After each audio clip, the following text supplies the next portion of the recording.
The invitation arrived on my birthday, March 14th, 2025, 48 years old, and the irony wasn't lost on me. I sat at my kitchen table, the thick cream envelope staring back, its gold embossing glinting under the weak morning light. My fingers brushed the raised letters, sharp as little teeth. Henry and Evelyn Davis, 50th wedding anniversary celebration. How fitting.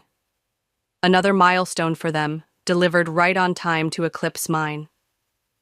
The house was silent, a hollow kind of quiet, broken only by the soft rumble of my cat, Shadow, purring on the windowsill.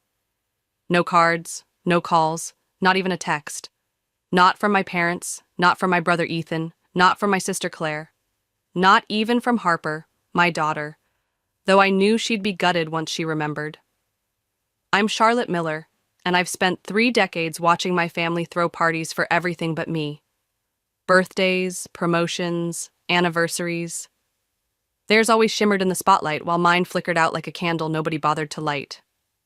Today, my 48th, felt heavier than usual, the weight of all those forgotten years pressing down. I flipped the envelope over, tracing the wax seal. Evelyn's touch, always so precise, so perfect. Inside, the card was predictably lavish, requesting my presence, my words, my annual toast to their enduring love. 15 years running, I'd stood before their glittering guests, weaving tales of their devotion while choking on my own invisibility. The clock ticked past 10, still nothing. I pictured Evelyn bustling in her grand house, orchids in vases, Henry polishing his cufflinks, too busy to notice what day it was.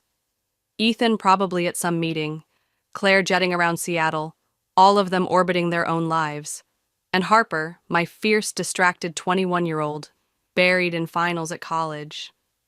I didn't blame her. Not really.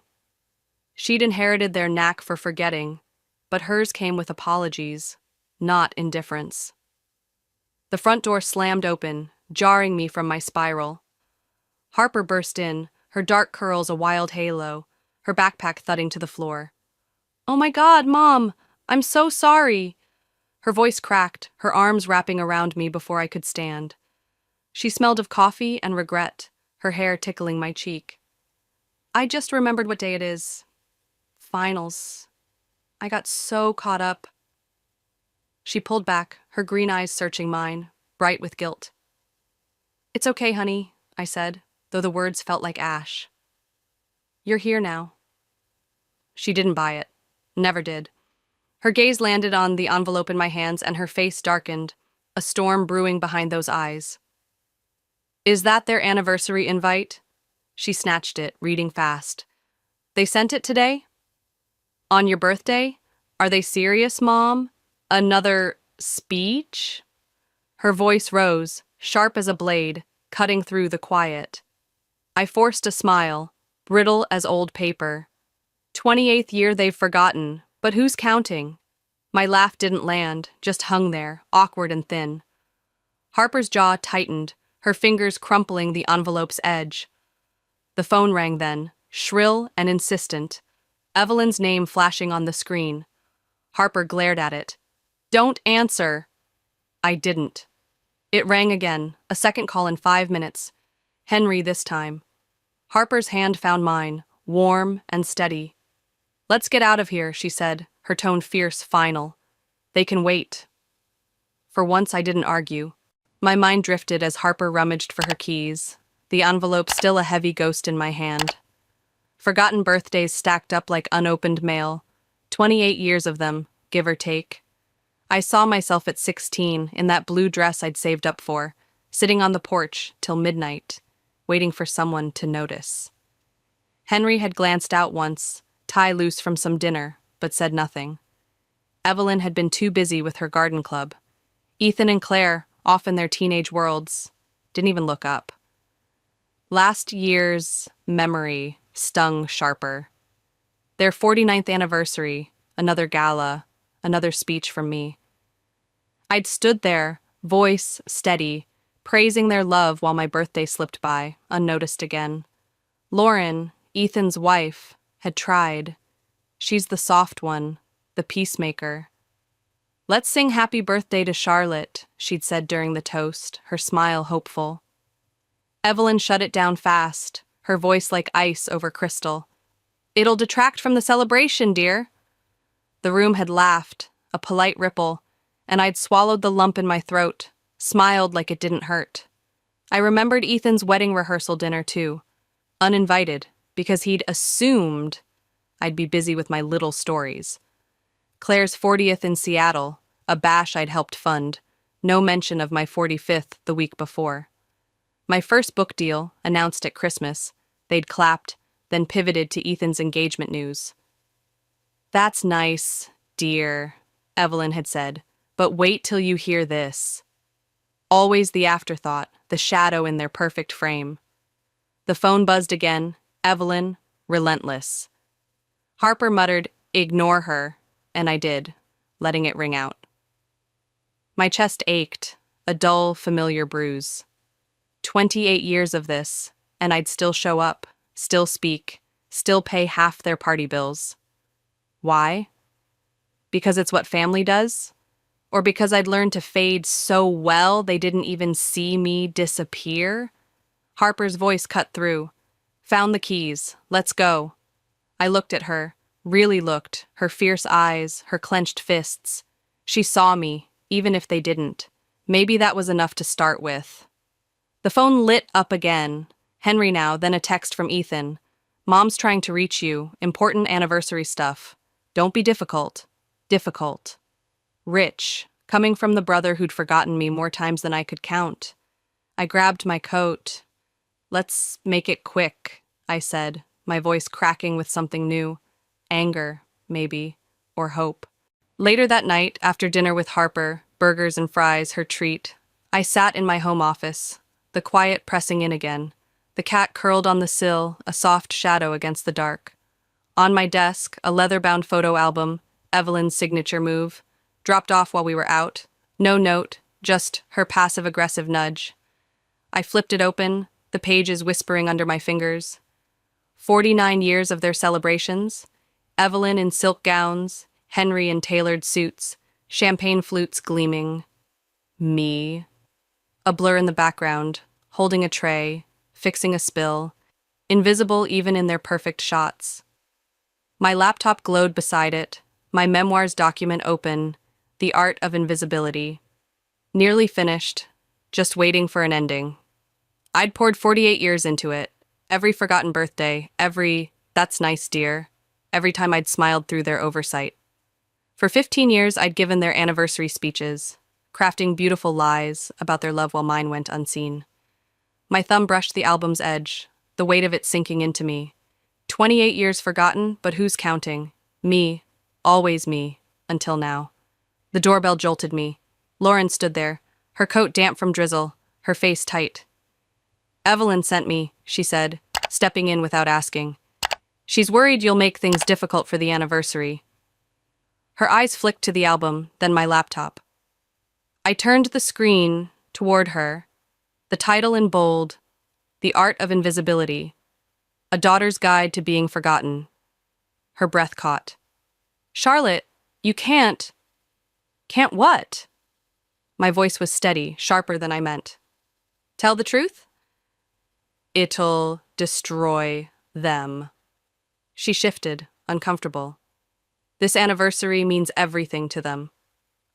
I opened the album to their 40th, me, pale with pneumonia, still giving the speech because Evelyn insisted. "Remember this?" I collapsed after. Ethan drove me to the ER. "You were brilliant," she said, weak. "And sick," I snapped. "They didn't care." Lauren reached for my hand. I pulled back. "Evelyn means well. She's just my mother," I finished. "And I'm just her daughter." I closed the album, my fingers trembling. "I'm done with the speeches, Lauren. I won't be there, not like they expect." "What are you going to say instead?" "Nothing." I smiled, thin and cold. "They'll figure it out." She grabbed her purse, flustered. "I have to tell her." "Go ahead," I said, softer now. "She'll forget this conversation anyway." The door clicked shut behind her, and I turned to my laptop. The cursor blinked, waiting. Something shifted then, a key turning in a rusted lock. Harper's voice echoed from dinner. "Celebrate you for once." She was right. Maybe I didn't have to do this anymore. I typed, slow at first, then faster. "It's time for a different story." My phone buzzed. Ethan again. "Meeting at 7. Don't make Mom wait." I ignored it, glancing at the album, then back to my screen. The ending crystallized, sharp and clear. After 48 years of fading, I'd write myself into focus. Let them see how it feels to be the ones left behind. The days after my birthday blurred into a quiet rebellion, my office a fortress of half-finished thoughts and cooling coffee. The photo album sat buried in a drawer, but its weight lingered, a silent taunt. I was mid-sentence on my memoir, The Art of Invisibility, when the front door rattled, heels clicking like gunfire on the hardwood. Claire stormed in, my younger sister at 45, her Seattle polish gleaming, designer coat, perfect hair, eyes narrowed with judgment. "Lauren says you're skipping the anniversary," she said, perching on my desk's edge, her voice tight.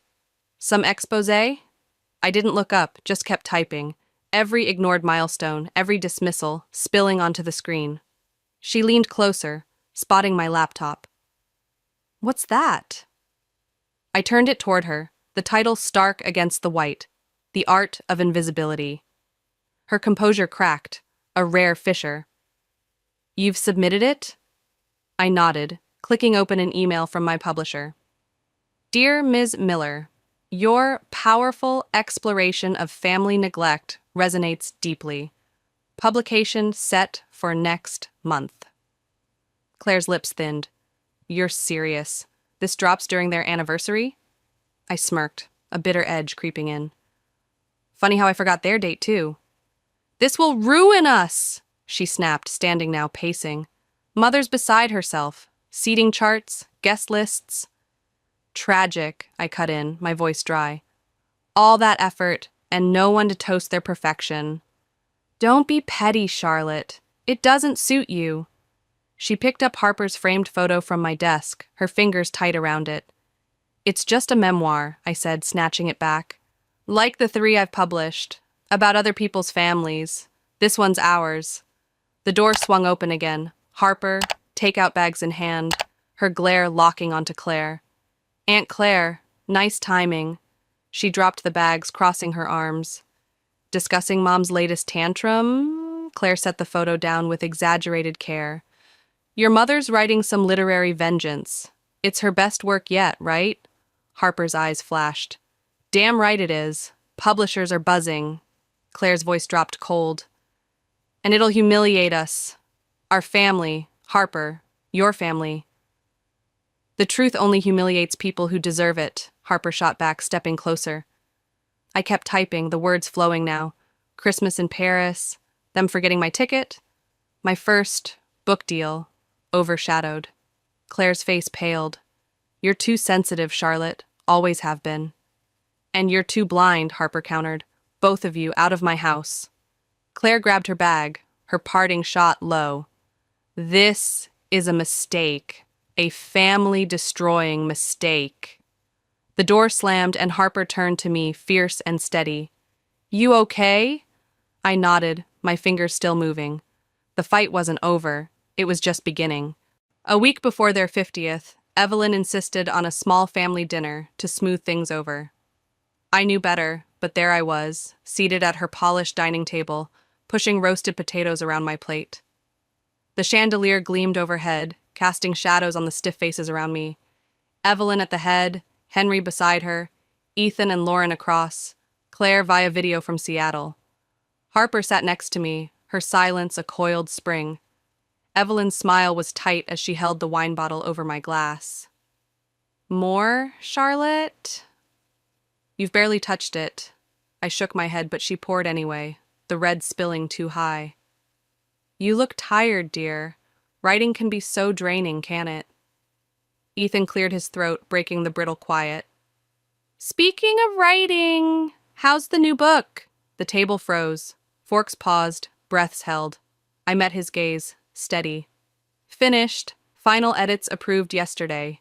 Evelyn brightened, too bright, her voice a forced lilt. Wonderful! Advance copies for the anniversary, then? We could display them? Not appropriate, Claire cut in, her face sharp on the screen. Why not? Henry asked, glancing up from his plate for the first time. I couldn't help it. A laugh slipped out, sharp and bitter. Are they? When's the last time you read one, Dad? Silence crashed down, heavy as the crystal centerpiece. Lauren, ever the peacemaker, jumped in. I loved your last book, Charlotte. The Immigrant Family in Detroit. Thanks, I said, my tone flat. Did you like the mother who remembered her daughter's birthday? Evelyn's wine glass froze midair, her knuckles whitening. Really, Charlotte, must you... Must... I what? I leaned forward, voice low. Write about families who function. Sorry if that stings. Enough, Ethan snapped, his fork clattering. We're here for the anniversary, not your literary career. My career pays for half these parties, I reminded him, my pulse thudding. Or did you forget that too? Here we go, Claire sighed, her video flickering. The martyr act again. Harper slammed her hand on the table, the sound echoing. Stop it! All of you! You sit here, acting superior, taking from her. Speeches, money, her time. When's the last time you showed up for her? Evelyn straightened, her voice firm. We're her family, Harper. Everything we do is for family. I laughed again, the sound raw, surprising even me. Family? Last week was my birthday. Again. Where were you? Evelyn waved a hand, dismissive. Oh, darling, you know how busy anniversary season gets. I was in Seattle, Claire added, unapologetic. Meeting, Ethan mumbled. Henry just frowned. Was it last week? See? I pushed my plate away, standing slow. This is why I'm not giving the speech this year. Evelyn's face darkened. You most certainly are. It's tradition. Like, forgetting me is tradition? My hand shook, but my voice held. For God's sake, Ethan growled. It's just a birthday. Stop being dramatic. Dramatic? I stepped back. Calm now, deadly calm. Check your email. I sent you all advance copies an hour ago. Phones emerged, screens glowing as they read the synopsis. The Art of Invisibility, exploring the subtle cruelty of emotional neglect. Color drained from their cheeks. Evelyn's hand trembled, reading aloud. A daughter's journey surviving a family that perfected forgetting. You can't publish this, Ethan whispered. Already done, I said, smiling thinly. Release date's your anniversary. Funny how I remembered that. Claire hissed. This will ruin our reputation. What about her heart? Harper cut in, standing beside me. 30 years of you making her feel worthless. Evelyn rose, her chair scraping. I won't be painted as a monster in your little book. You painted that yourself, I said quietly. I'm just holding the mirror. I grabbed my purse. Come on, Harper, we're done here. As we walked out, Evelyn's voice followed, brittle. We'll need a new toast now. Some things never change, until they have to. The morning after the dinner, my kitchen smelled of Harper's coffee, a lifeline as I sat bleary-eyed at the counter. My phone buzzed, my publisher, Sarah, her voice crackling through the speaker. Charlotte, early reviews are incredible. Raw, unflinching. We're pushing the release up 2 days, maximize the buzz. Harper slid a mug toward me, grinning. 2 days before their anniversary? Exactly, Sarah confirmed. 3 morning shows want you already. I smiled, faint but real, until pounding shook the front door. Gabriella, open this right now.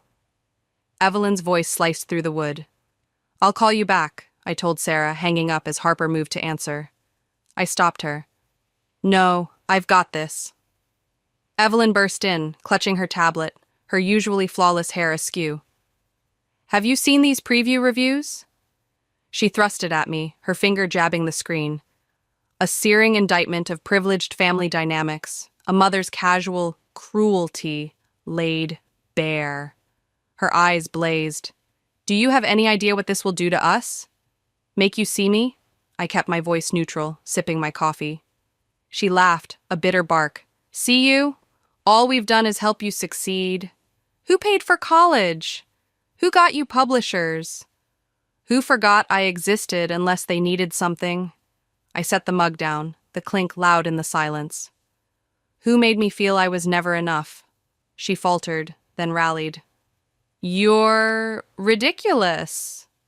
She turned to Harper. Talk sense into her. Harper crossed her arms. I helped her write it. Evelyn sank onto my couch, pressing her temples. This isn't happening. The anniversary's in 2 weeks. The mayor, the governor's wife, everyone will be there. Perfect audience for a book launch, Harper muttered. My phone rang again, Ethan, on speaker, before I could stop her. Charlotte, morning shows want us all for a family reckoning story. Absolutely not, Evelyn snapped. Mother? Ethan sounded startled. You're there? Trying to save us from social ruin, she said, glaring at me. I took the phone back. No interviews, Ethan. The book speaks for itself. Speak to me then, Evelyn demanded, standing again. What do you want? Money? A bigger anniversary role? Your own party? I want you to understand what you did, all of you. My voice dropped, steady. Every forgotten birthday, every nice dear, what it cost me. What we did? She smoothed her skirt, a nervous tick. We gave you everything. Except love, Harper said, quiet but firm. Except kindness. Evelyn's phone chimed. She glanced at it, paling. Henry just heard from the country club. They want to postpone the reception over this family matter. Postpone? I couldn't help it. A smile tugged my lips. But it's tradition. You're enjoying this, she accused. You want to hurt us? No, I said, meeting her eyes. I want you to feel what I felt. Every year you made me celebrate you while ignoring me. She stared, then whispered, I see you now. That's not enough, I said softer. Not yet. She grabbed her purse, pausing at the door. I hope this book gives you whatever you're chasing, but don't expect us to welcome you back. Back where? I called after her. I was never really there. The door shut, and Harper hugged me fierce. You okay? I nodded. The mirror was up. Now they'd have to look. The night of their 50th arrived like a storm breaking, text messages piling up, voicemails unanswered. I sat in my study, the chaos buzzing through my phone, while Harper scrolled social media beside me. Your Good Morning America clips hit 1 million views, she said, grinning. Books trending. I barely heard her, my fingers tracing the edges of a wrapped package, a single copy of The Art of Invisibility, bound in black leather, gold lettering glinting, my anniversary gift. The doorbell rang and we exchanged a look. Here we go, Harper said. I stopped her as she moved to answer. Number my turn. Claire stood on my doorstep, mascara streaking, hair a mess, a stranger in her disarray. You have to come, she pleaded, breathless. The governor's wife canceled, news vans are circling, mother's crying. I've never seen her cry. I raised an eyebrow. That makes 2 of us. She grabbed my arm. Please, Charlotte, fix this. Fix what? I pulled free, holding up the package. The truth? It's cracking us apart, she said, voice breaking. Is that what you wanted? No, I replied steady. I wanted to wake us up. She stared at the gift, trembling. What's that? They're present, I said. Put it on the gift table. You're not coming? I'll be there, I said, cryptic. Just not when you expect. 2 hours later, Harper and I slipped into Evelyn and Henry's grand house through the side door, my old teenage escape route. The place thrummed with guests, string quartet lilting, but the air was thick with whispers. Cars lined the street, a news van lurking at the corner. "You're making waves," Harper murmured, nodding, to the gift table where my black package sat, stark against pastel wrapping. My phone buzzed. "Ethan. Mother's giving your speech. Last chance to fix this." I pocketed it, stepping into the staircase's shadow as Evelyn took her place at the room's front, champagne glass trembling. "For 50 years," she began, voice faltering, "our family has stood for love, loyalty, tradition." She saw me then, her words catching as I moved through the crowd. "Koratuai." Faces turned, parting silently, their curiosity a palpable hum. "Charlotte," she whispered, gripping her glass tighter. I reached the gift table, unwrapping the book slow and deliberate, the leather cool under my fingers. "You came," she said, softer. "Wouldn't miss it," I replied, loud enough for all to hear. "Isn't that what family does? Shows up?" The room went still, the quartet pausing mid-note. I opened the book to the dedication, my voice cutting through the hush. "To my mother, who taught me being invisible doesn't mean you don't exist. It means you have to shine brighter to be seen." I placed it in her shaking hands. "Happy anniversary, Mother. Hope you finally see what I've been showing you." A camera clicked, society photographer, no doubt, but the silence held, deafening. Henry stepped forward, his voice gruff. "We should take this private." "No," I said, firm. "Enough privacy, enough secrets." Ethan moved toward me. "Charlotte, don't what?" I turned to the crowd. "Don't tell them you forgot my graduation for Mother's garden party, or how Claire called my first publisher to say I was just playing at writing." "That's not fair," Claire protested, pushing through. "Fair?" I laughed, sharp. "You made me feel worthless to protect me?" Evelyn slammed the book shut, tears spilling. "Enough! This is our night, not your therapy." "It's both," Harper said, stepping up. "Your perfect image hurts everyone, Grandma, not just Mom." The governor's wife whispered to her husband, the camera clicking faster. Henry cleared his throat. "I read it last night," he said, and Evelyn's face drained. "She's right, Evelyn, about all of it. Her 16th, that blue dress, me doing nothing." "Henry, don't," she hissed, but I stepped closer, voice soft. "Writers demand to be seen. I had to write myself into existence." The mirror was up, and they couldn't look away. Days later, sunlight streamed into my office, warming the chaos on my desk. Fan letters, interview requests, speaking invites piling up since the release. My phone buzzed. Evelyn again. "Tea this afternoon?" Her messages had become a rhythm, small steps after the party's wreckage. I texted back. 3 p.m. works. Harper burst in, newspapers under her arm. "Still making headlines, Mom, good and bad." She spread them out, society pages scandalized, critics calling me brave. "Claire's interview dropped," she added, pointing to a magazine. I read aloud. "My sister's book forced me to face my role in our dysfunction." The doorbell chimed, and Henry appeared, tie askew, a small box in his hands. "Brought something," he said, setting it down. Inside, a silver bracelet gleamed, delicate, old. "For your 16th, he admitted, quiet. "Never gave it to you. Easier to pretend I forgot." My breath caught as I fastened it, the metal cool against my wrist. "Why now?" "Your book," he said, clearing his throat, "showed me what courage looks like." Harper squeezed my hand, her pride a silent pulse between us. My phone lit up. "Lauren. Book club picked your memoir. Join us? Ethan's coming too." Then Ethan. "Dinner with Lauren's family tonight, first time in years. Your book woke me up." I smiled, faint but real, until Evelyn arrived early, clutching a gift bag, her usual poise frayed. "Couldn't wait," she said, stepping in. She pulled out a leather-bound calendar, opening it to dates marked in her neat script. My birthdays, my book releases, moments she'd missed. Rewriting history, she said, quick, nervous.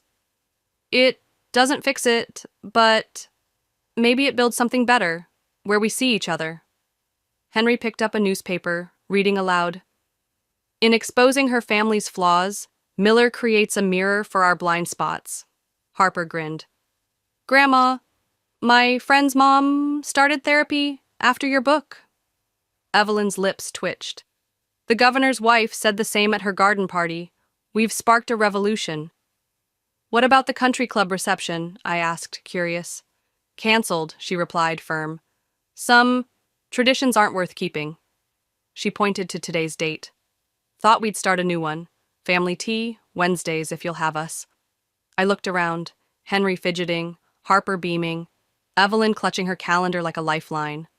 My phone buzzed again. Claire, London book tour next month. Stay with me, 30 years to catch up. The invisible woman's impossible to ignore now, Harper said, laughing. I nodded, the bracelet glinting as I moved. For 48 years, I'd been their ghost, fading into their frames. Now, I was the picture. Seen not because they changed, but because I'd demanded it. The mirror had worked, and they were starting to look. Wednesday afternoon settled soft in my kitchen, the clink of teacups a new melody as Evelyn arranged scones with nervous precision. Henry shifted in his chair, tie still crooked, while Harper teased him about spilling sugar. My phone kept buzzing, Claire, Ethan, Lauren, all reaching out, threads of this messy, evolving family weaving back to me. I caught my reflection in the window, solid, no longer dissolving into their shadows. For once, I felt real, anchored in this moment. Evelyn poured tea, her hands steadier now, and slid a wrapped box toward me. Your birthday present, she said, voice low. Late, I know. Inside were my childhood drawings, dated and preserved, proof she'd seen me, even if she hadn't shown it. I traced a crayon flower, my throat tight. You kept these? Always, she said, eyes red from the night she'd spent reading my book after the party. Just didn't know how to give them back then. Harper leaned over, smirking. Grandma's rewriting more than calendars now. Evelyn smiled, faint but genuine. It's a start. Henry sipped his tea, then spoke soft. Our daughter did something extraordinary, Evelyn. She nodded, meeting my gaze. Yes, she did. The words hung there, simple, heavy, years late, but here. My phone flashed. Sarah, my publisher. Good Morning America wants you again. I set it aside, turning to Harper. Help me with a dedication page later? She grinned. To the family that taught you to be seen by showing you invisibility? Perfect, I said, and started pouring more tea. The bracelet caught the light, a quiet reminder of Henry's regret, while Evelyn's calendar sat open. Today, marked Family Tea. Claire's text popped up. London's waiting, bring Harper too. Ethan's followed. Vanessa's kids asked about you at dinner. Lauren's chimed in. Book clubs tomorrow, don't ditch us. I looked at them. Evelyn fussing, Henry sipping, Harper laughing, and felt the shift. For 48 years, I'd written myself into their story, a footnote in their perfect script. Now, they were writing me into theirs, tentative and imperfect. The kitchen hummed with their voices, and I saw myself in the window again, not fading, not forgotten, but illuminated. Seen, finally fully, for exactly who I am. And that, more than any headline or book deal, was the triumph I'd been chasing all along.